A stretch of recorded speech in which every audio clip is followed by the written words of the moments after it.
Fever, 1793, Chapter 12, September 8, 1793.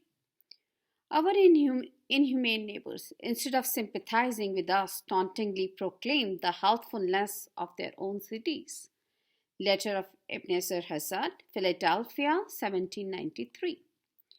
We hadn't walked far before Grandfather shook with chills. Let's rest a while under the chestnut tree, child, he suggested. I untied my apron and filled it with timothy grass until it formed a soft pillow for Grandfather's head. I wanted to ask him what we should do next, but he was asleep again before I could say a word. I bit the inside of my cheek to force back the tears. Crying wouldn't help anything. I put my hand on Grandfather's forehead. It was hot and dripping. Think, I commanded myself. We have no food or water. We are at least 10 miles out of the city. It would take hours to walk back, even if Grandfather felt well. It is just a summer grippe. I told myself. It is just a summer grippe. It had better be a summer grippe, because there is no way to care for him if he is truly ill. I ran my tongue over my dry lips. The first thing we needed was a drink of water. I slipped Grandfather's canteen from his belt. His chest rose and fell steadily, and his heart thudded regularly. I will be back soon, I whispered as I kissed the damp white hair above his ear. I walked a few hundred paces south to where the road rose sharply.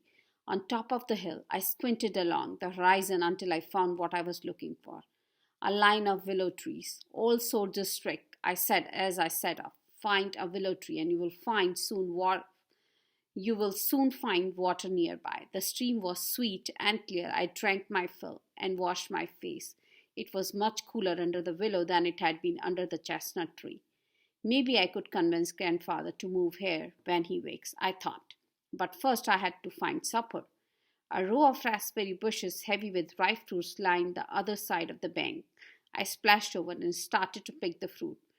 Raspberry bushes means rabbits are about, I told a curious bluebird watching from a milkweed plant. Grandfather could snare a rabbit, and I would cook it over a small fire.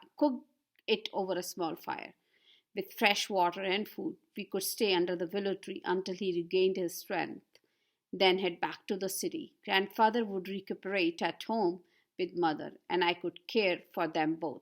I ate a handful of berries. My solution was perfect. I have a plan, I shouted as I ran back to the chestnut tree. I held my overskirt out in front of me to keep the raspberries from being crushed. The full canteen sloshed against my backside. Grandfather slowly opened his eyes. I peered closely. His eyes were bloodshot, but they were not yellow. Good, I thought, just a summer grippe. He pushed himself up to lean against a tree trunk. There's my chirrup, he said. I knew you wouldn't leave me to face the enemy alone. Here, I fumbled with the canteen. You need some water? You will feel much better. Water spilled along his withered cheeks and down his neck. He wiped his mouth on his sleeve and smiled. Better than German wine. I have raspberries too, I said.